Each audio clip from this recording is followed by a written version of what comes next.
Hello, and welcome back to my channel. This is React with DVD. How you doing? Now, y'all, let's get into some popping high tea. Now, I was minding my own business, as I sometimes do. Just scrolling through these YouTube streets, looking for me a good video, and what do I see coming across my screen on Jada on the Rocks. I think that's her name. Don't get me wrong. Y'all know who I'm talking about. The young lady from St. Louis. So she loves Phaedra, y'all. She thinks that Phaedra is the sun and the moon and the stars above, cause we all Scorpios, whatnot. So I just dipping into the in her comments, letting her know that I don't like that one Scorpio. That one on TV. I even like Dr. Heavenly, okay? But that face, too scheming, too conniving, too low down, dirty, and sneaky. It ain't even all about Kandi. A lot of people think that people don't like Phaedra because of Kandi. But it's because of the lies. But this ain't what that's about, okay? This is about Marsau. Y'all, she said that Marsau had got arrested. So I was minding my own business, and I looked on my own Facebook page. This was after I had said, okay, well, I don't know if that's true. I'm not going to report on it. I said, I'm going to have a lazy Saturday. Next thing I know, what do I see down to TM to the Z? Y'all, this news made it to TMZ. Said that Marsau is Marsau from Love and Marriage, Huntsville, Scott, okay? Said that he had been arrested for driving really at excessive speed. Now, it is very, very, very dangerous to drive at excessive speed, so I'm not taking this very lightly. I don't like people who drive at excessive speeds, especially on the interstate, because to me, the interstate is the most dangerous place because you have people merging into traffic. You have people from other cities because it's the interstate, right? You have people from other cities don't have no clue where they're going. The first time I went to Atlanta, I drove by myself. Okay, you talking about a Negro say that was terrified because I had moved back to, the small town that I'm from in Mississippi. After living in Jackson, even though people call Jackson a small town as well, it still has an interstate that will take you anywhere. You know what I'm saying? The interstate runs right through Jackson, two of them. The two most popular ones, 20 and 55. Whereas in the small town that I'm from, you have to catch other small highways to get to 55 or 20. So I have some, country road riding leeway there. However, at that time I was country road riding to, Atlanta and, back roads, then finally interstate or whatever. And next thing I know, I'm merging on the traffic and you got a damn Charger and a Mustang racing. You talking about lost my kid. I had to pee. I didn't know how to get out the interstate to go pee. I'm riding. See, because I always learn when you don't know where you're going on the interstate, if your exit is on the left, you can always exit on the left. If you exit on the right, you can always exit to the right if you ride in the middle. I'm going to be on the safe side either way. Okay? So, this particular time, my exit was on the right going into Atlanta, and I had to cross a couple of lanes of traffic, which is not my forte, okay? I'm just going to keep it 100. But that right there made me not ever want to drive in Atlanta again. Even though I have done it before again, I just, nah. Unless I have to, you know what I'm saying? And I was willing to do it, of course, because that's what the Cancer Treatment Centers of America is. I was going to take my mom there, but, her cancer was too advanced at that time. But I said all that to say, I'm like excessive speed drivers. I'm just about where I am with drunk drivers, with them. And the fact that not the deplorable, not the fine, upstanding Marsau Scott, arrested? Isn't he the moral police on the show? He said it around here. Everybody has a mugshot. With Mr. Tyro. You know what I call Marsau? Marsau was Mr. Tyro. Mr. Tyrosa. No. Not the one who sat Martell down. Not the one who sat Marquez down. Not the one who sat Moses down. Yeah, look. I don't know how down to Huntsville, a majority of the people on this show names begin with M. It is weird, but it is kind of like one of those things like it's too big of a coincidence, right? You got the children with the M names. Now, I know that Melody was trying to do that to stay with Melody and Martell. And I guess, Tisha went with the same pattern. But it is kind of weird that the side characters' names begin with M too. But my point is, no. Not Mr. Marsau, who's never cheated on his wife. Not Marsau. And, a lot of people are like, well, maybe they just got it in for Huntsville characters or whatever. That may be the case. But I said, in that instance, you have to think about they are still well connected. These young men all pledged Omega. And they don't have a glowing reputation right at this moment, if you know what I mean. But, generally speaking, when you get into trouble, they kind of work together to get themselves out. And I believe, even with Caleb Whistle thing, they tried to use their connections in order to get out of this mess. But a whole life was lost. And a whole life very well could have been lost with Maurice being on the road, drinking and driving allegedly. Now remember, everything's alleged in my opinion. And with Marsau on the road, speeding and driving. To me, you still putting other people's lives in danger. And my thing is, with excessive speed driving and drinking and driving,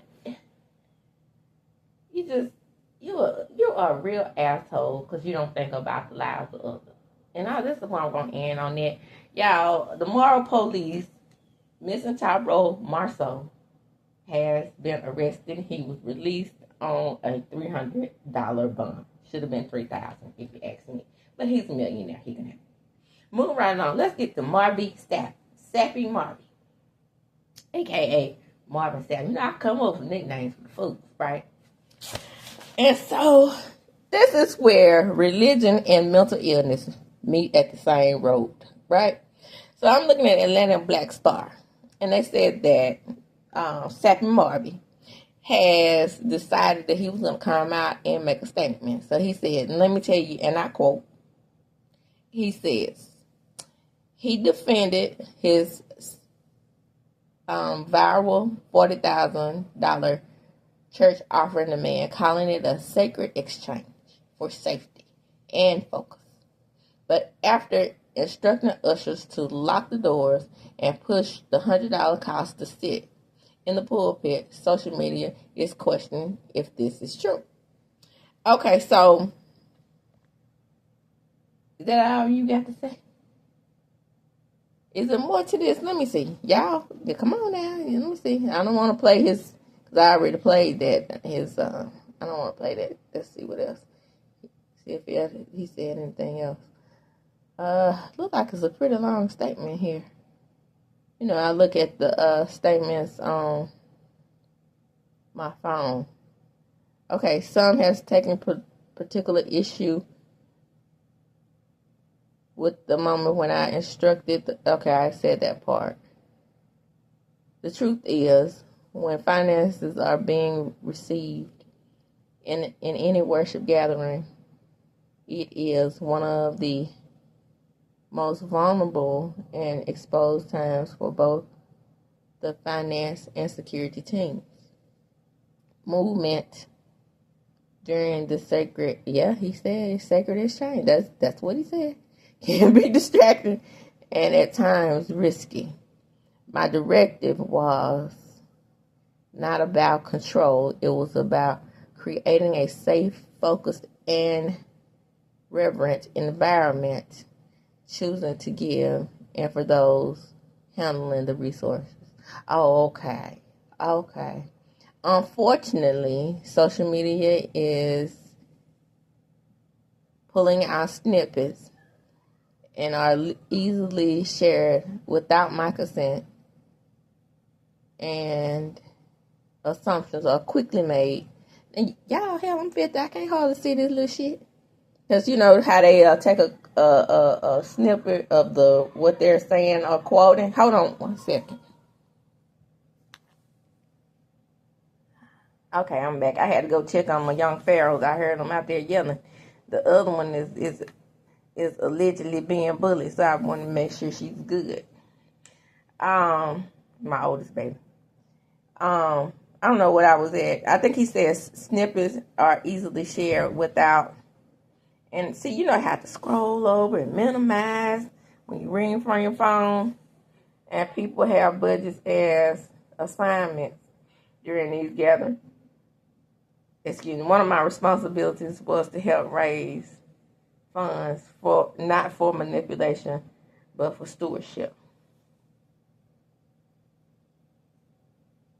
Okay, so he's going to give biblical context, and I'm going to read that part, and then I'm going to stop because I got something to say. In 1 Chronicles 1:29, we find, I can't get the increase enough or zoom in enough for me to see it, y'all. We find powerful moments where David is preparing a building of a temple. He challenges the people. He starts by giving his own treasure over and over. Now, did you get your own treasure? That's what I want to know. The people became willingly and generously. Oh, the people gave willingly and generously. In fact, they gave, if y'all could see how I'm trying to read this, so much that a record was kept for each gift.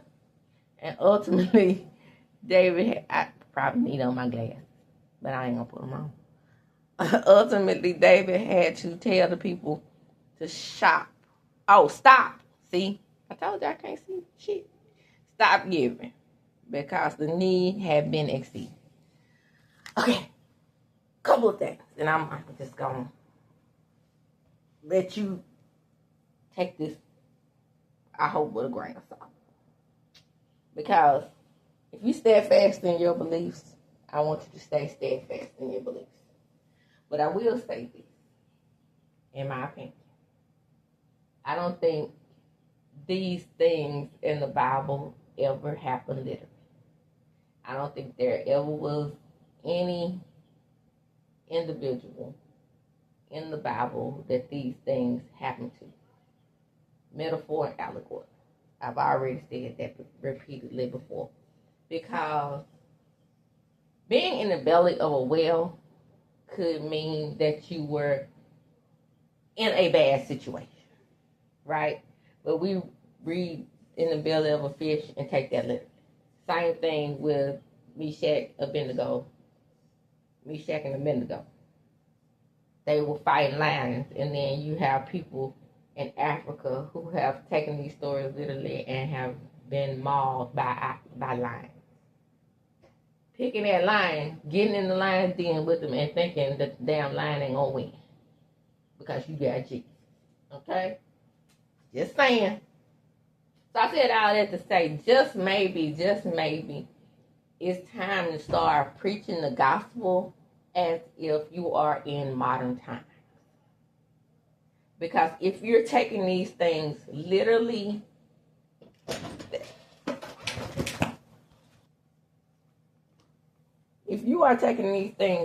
what I want to say is, let's take them literally for the time that they were in. Okay? Because these things aren't happening anymore. I just read a story where Sarah got pregnant at 90. Because this is encouraging older women to get pregnant, right? So, let's say from from 1400 BC to present day.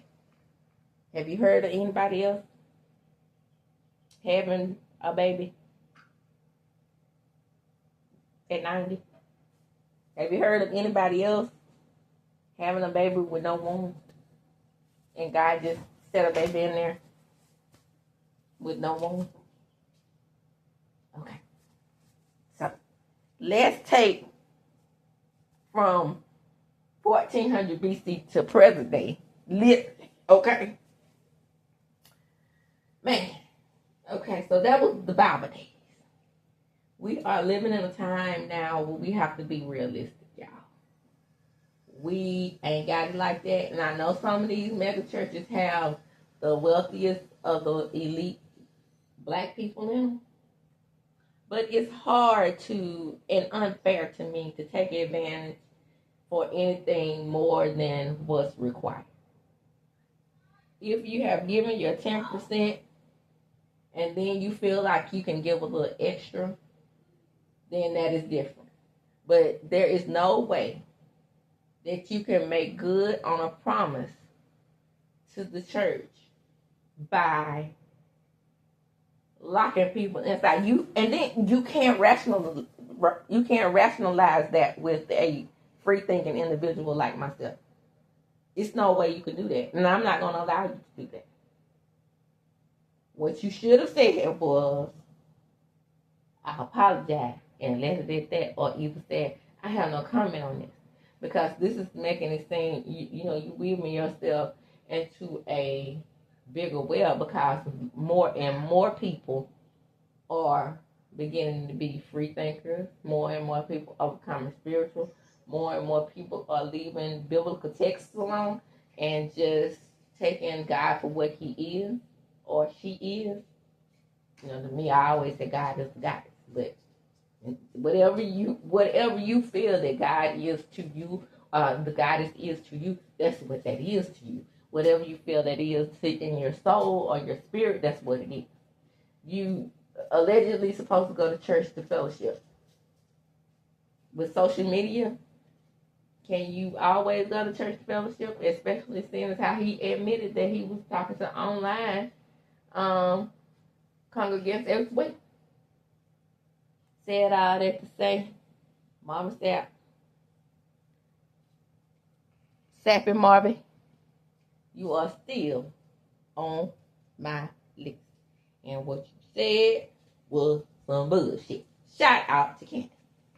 Segueing into Kandi and Tamar. So, yesterday, I was minding my own business right down the road. I listen to the Breakfast Club when I'm taking my children to school. So, I was taking my children to school, and I was listening to the Breakfast Club at the same time. And Tamar was on there. Let me, as Funky said, let me uplift her in the good before I get to the bad. Well, first of all, let me uplift her in the good before I get to the bad. So, she's promoting a book, a cookbook with her and her mom. And then she's promoting a new album. And she's also promoting a TV show on some network that I've never heard of. But, baby, I love cooking shows. And I would love to see Miss L cook on My Name's Biscuit. And and her mac and cheese, baby. And Tamar do it with her because Tamar is just, y'all, secret. Y'all ready? soul food lover, guess what? I have never had oxtail.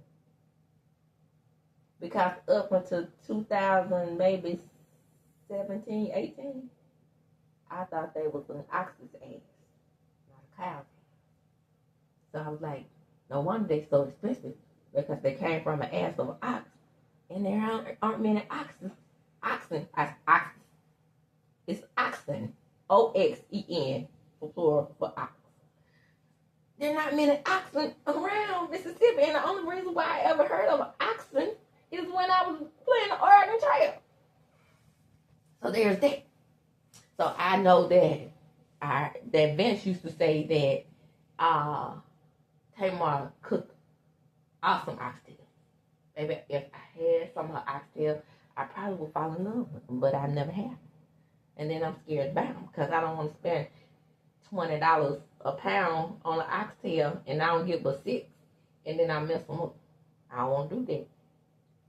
I know I got all the seasons up there. I got my Larry's.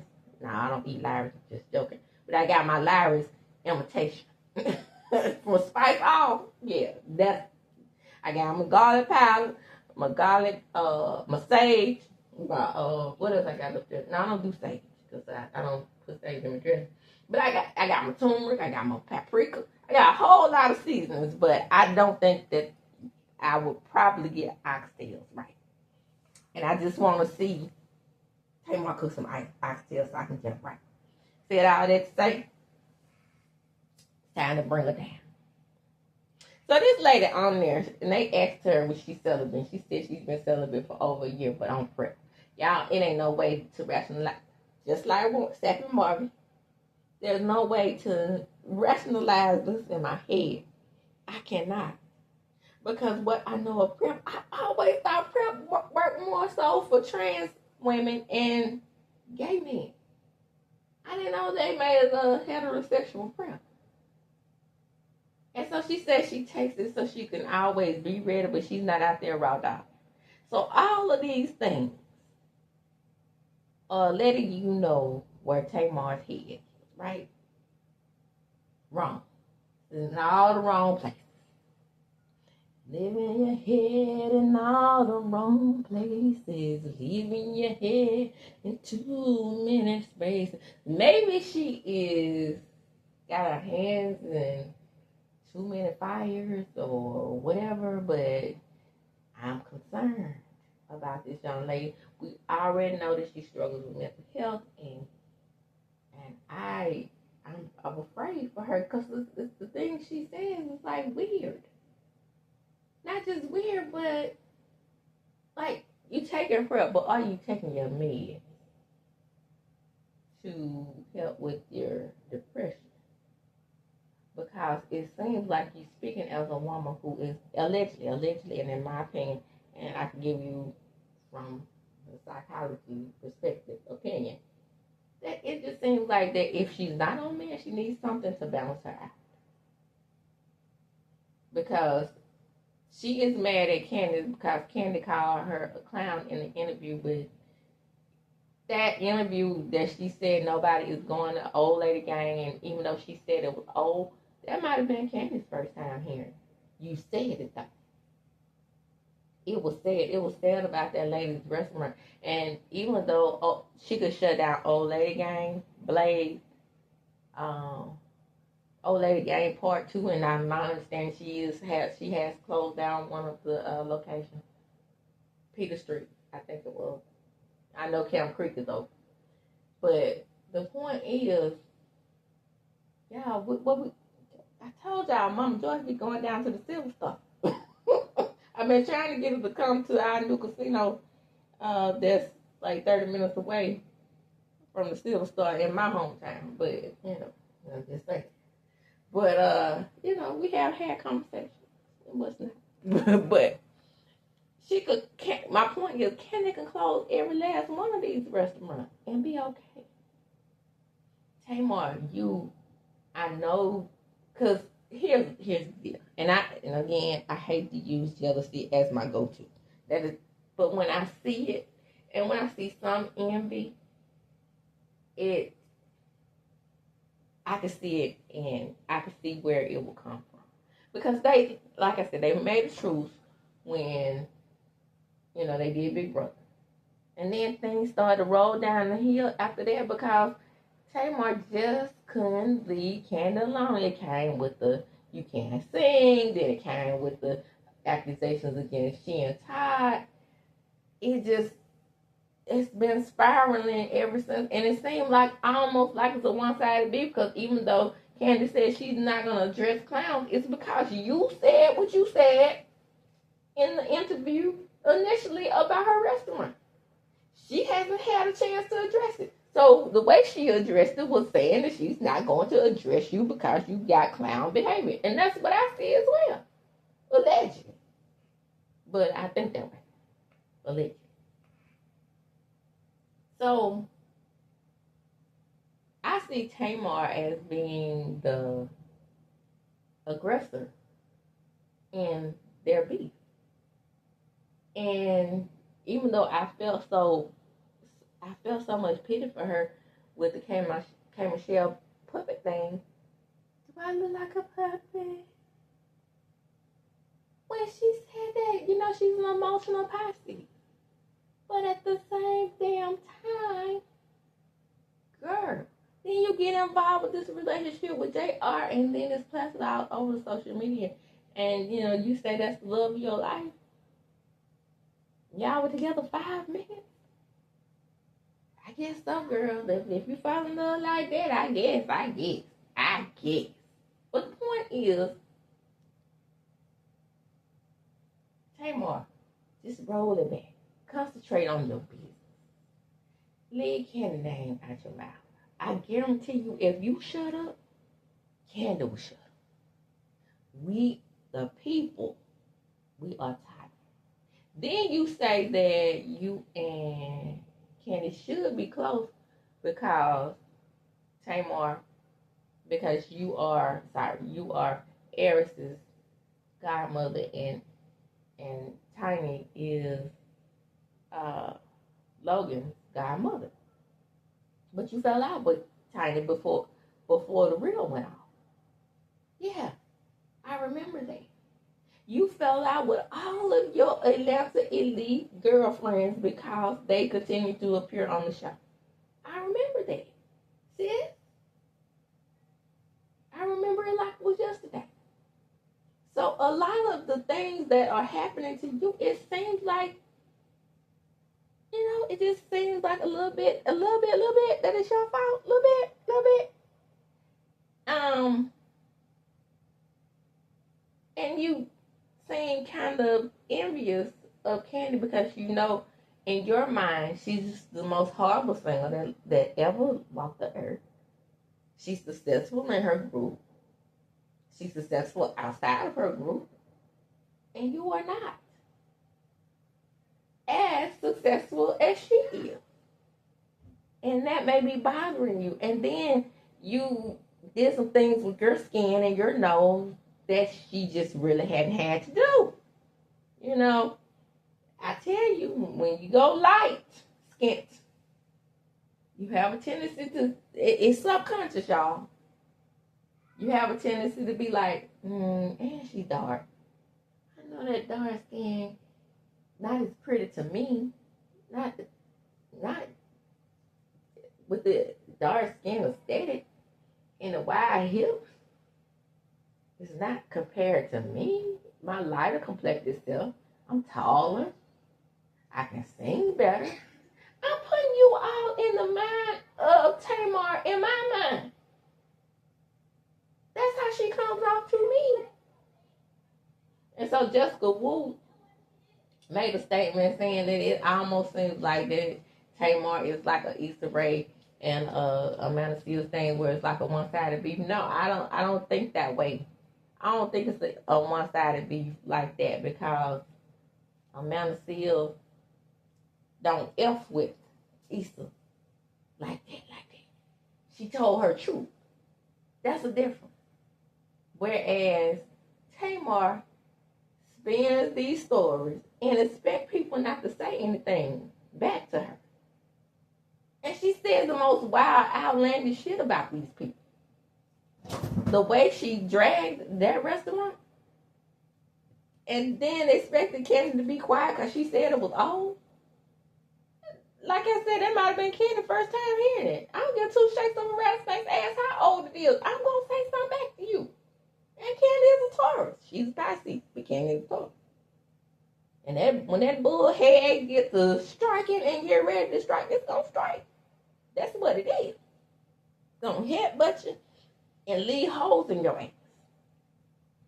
It's not fair for you to be able to come on any platform you come on and speak your mind, and then Kandi's not supposed to say something. But like I said, we the people are tired, so it's got to be somebody that's going to come in between you guys and say, hey, y'all, we done had enough. Speaking of had enough, the job is mine. Speaking of Breakfast Club, Jess Hilarious and Jill LaRosa have put out a hilarious parody of their beef and squashed it through making this parody about the boys' mind. It is so cute, but they changed it to the job is mine. And I love it. That's what I want to see. Let's see, did I have anything else to say? I talked about Marsau, I talked about Kandi and Tamar's beef. I talked about Jess's video, I just said that. And I talked about Marvin SAPP. Okay, so that's going to end this Piper High Tea. Come on in. Like, comment, subscribe to my channel. Hit the notification bell button. You will be notified when I upload a video. And as I do, when I close, I'm going to chuck them up